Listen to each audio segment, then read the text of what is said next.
இப்போ வந்து accounts of lived experience இந்த ஓல்டு ரெஜிமில் நம்ம பார்க்க போகிறோம். ஃபஸ்ட்டு நம்ம பார்க்க போகிறது ஜார்ஜ் டான்டன். இதை ஒரு சின்ன கதை மாதிரி தான். இவர் வந்து 1793 இருந்த அவரோட லைஃப்பை அவர் ஃப்ரெண்டுக்கு அனுப்புகிறாரு லெட்டராக. அதை தான் இதில் போட்டிருக்காங்க.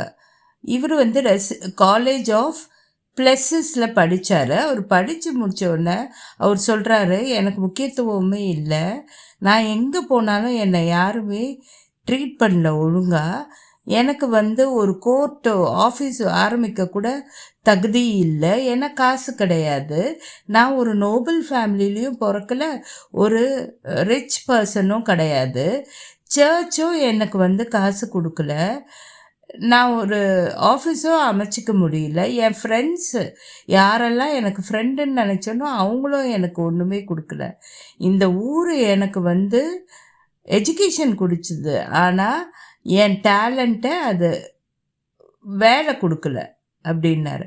அடுத்தது ஆர்த்தர் யங்குன்னு ஒருத்தர். இவர் ஃப்ரான்ஸ் ஃபுல்லாக ட்ராவல் பண்ணாருங்க. 1787 89 வரைக்கும் அவர் ட்ராவல் பண்ணும்போது அவர் பெரிய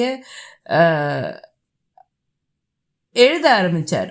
அவர் எழுதின முக்கியமான இது ஸ்லேவரி பற்றி. அவர் என்ன சொல்கிறாருன்னா, யாரெல்லாம் மக்களை ஸ்லேவாக நடத்துகிறீங்களோ ஒரு விஷயம் உங்கள் மனசில் வச்சுக்கணும், இப்போ நீங்கள் ஸ்லேவாக நடத்துகிறவங்க அப்புறம் வந்து அவங்க புரட்சி பண்ணும்போது உங்கள் குழந்தைங்கள கிட்னாப் பண்ணுறதோ இல்லை உங்கள் குழந்தைங்களோட கழுத்தை அறுத்தாலோ நீங்கள் அதை பற்றி கவலைப்படக்கூடாது, ஏன்னா நீங்கள் இப்போ ஸ்லேவை இல்ட்ரீட் பண்ணுறதா உங்களுக்கு வரும்னு சொல்கிறாரு.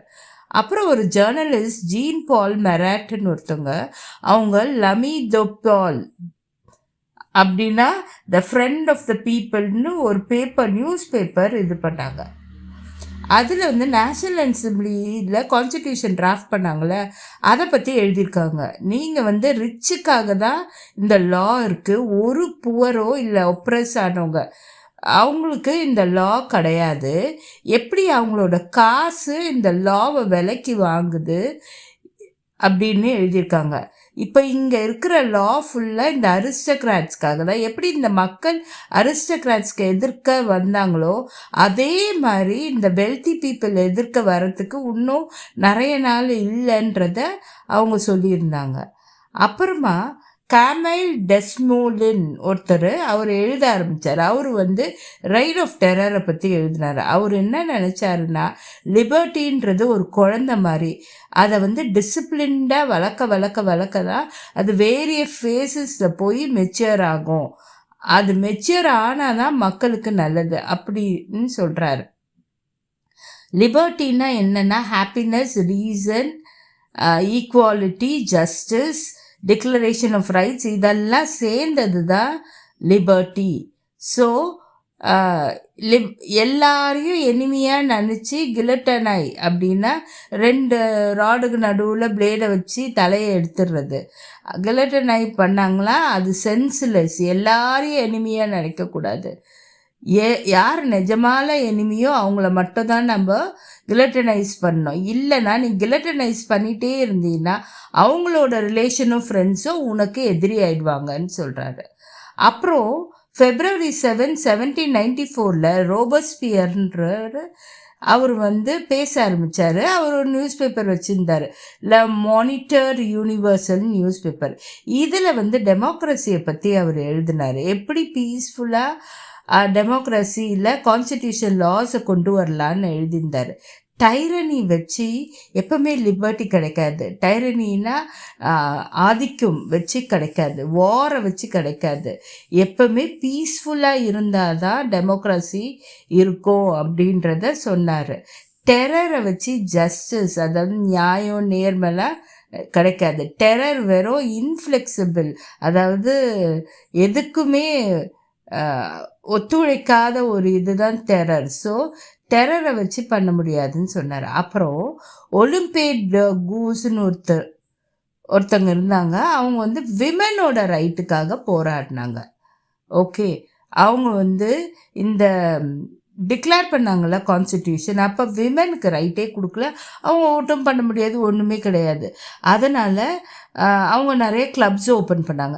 ஆனால் இந்த கிளப்ஸை கூட இந்த ஜக்கோபியன் கவர்மெண்ட்டில் க்ளோஸ் பண்ணாங்க. ஞாபகம் இருக்கா? நம்ம பார்த்துருக்கோம். அப்போ 1791 அவங்க வந்து declaration of rights for women and சிட்டிசன்னு ஒன்று கொண்டு வராங்க. அதில் அவங்க சொல்கிறாங்க, எங்களுக்கு கிளப்பு வேணும், நீங்கள் எப்படி ஃபோர்ஸ்ஃபுல்லாக அதை க்ளோஸ் பண்ண முடியும், நாங்கள் இங்கே ரைட்ஸ்க்காக போராடுவோம்னு சொன்னாங்க. அவங்கள வந்து கோர்ட்டுக்கு இழுத்தாங்க. கடைசியாக அவங்கள எக்ஸிக்யூட்டும் பண்ணிட்டாங்க, சாவடிச்சிட்டாங்க. அவங்க நிறைய ரைட்ஸ் விமனுக்காக கொண்டு வந்தாங்க. அந்த ரைட்ஸ் எல்லாம் என்னென்னா, women are born free and remain equal to man என்ற, ஆம்பளை மாதிரியும் பொம்பளைக்கும் ரைட்ஸ் இருக்குது. அவங்க வந்து லிபர்ட்டி, ப்ராப்பர்ட்டிக்கான ரைட்டு, செக்யூரிட்டிக்கான ரைட்டு, அவங்கள யாரும் ஒப்ரஸ் அழுத்தக்கூடாது, அவங்களோட ரைட்ஸை அழுத்தி பறிக்கக்கூடாதுன்னு சொன்னாங்க. அப்புறம் ஒரு சாவரன் கவர்மெண்ட் இருக்குது இல்லைங்க, அதாவது ஃப்ரீடமான கவர்மெண்ட், அதில் மென்னோ விமனோ எல்லாரும் ஒன்று தான் அப்படின்னாங்க. அப்புறம் மேல் சிட்டிசனுக்கு எப்படி லாவை கொண்டு வந்தாங்களோ அதே மாதிரி ஃபீமேல் சிட்டிசனுக்கும் லாவை கொண்டு வரணும். அப்போ தான் அவங்க வந்து பப்ளிக்கில் எம்ப்ளாய்டாக இருக்க முடியும். ஒரு எல்லா எபிலிட்டியும், அவங்க வச்சுருக்க எபிலிட்டி, டேலண்ட் எல்லாம் அவங்க வெளிக்கொண்டு வர முடியும்னு சொன்னாங்க. எந்த விமனும் எக்ஸப்ஷன் கிடையாது. நீ எப்படி மென்னை வந்து பனிஷ் பண்ணுறியோ அதே மாதிரி விமனையும் பனிஷ் பண்ணலாம். அவங்க எல்லா லாக்கும் ஒப்ளைஜ் பண்ணி தான் ஆகணும் விமன்னாங்க. அப்புறம் ஜெக்கோபியன் பொலிட்டிஷியன் சாமட் 1793 அவர் வந்து இவங்க வந்து அகெயின்ஸ்டாகவே பேசியிருக்காங்க, பொம்பளைங்களுக்கு அகெயின்ஸ்டாக. இவங்க என்ன சொல்கிறாங்கன்னா, பொம்பளைங்க வந்து குழந்தைங்க பால் கொடுக்கறதுக்காக, வீட்டை பார்த்துக்கிறதுக்காக தான் பிறந்திருக்காங்க. எங்கேயாவது மென்னுக்கு பால் கொடுக்குற சக்தி இருக்கா? இல்லை. அப்போ விமன் என்ன மென்கிட்ட சொல்கிறாங்க, நீ வந்து ஹண்டிங், அக்ரிகல்ச்சர், பொலிட்டிக்கல் டியூட்டி அதெல்லாம் பாரு. விமன் நீ வந்து வீட்டு வேலை மட்டும்தான் பார்க்கணும், நீ ஒரு நல்ல அம்மாவாக இரு. நீ எப்போ மென்னு மாதிரியே நானும் வெளியில் போகணுன்னு சொல்கிறியோ நீ ஒரு ஷேம்லெஸ் க்ரீச்சர்னு சொல்கிறாங்க. இது வந்து நல்லாவே இல்லை. அதனால தான் அந்த ப்ரீவியஸாக பார்த்த ஸ்லைடில் அந்த லேடிஸ்க்கு ரைட்ஸுக்கு போராடினாங்க. சப்ஸ்கிரைப் பண்ணுங்கள், லைக் பண்ணுங்கள், கமெண்ட் பண்ணுங்கள், ஷேர் பண்ணுங்கள்.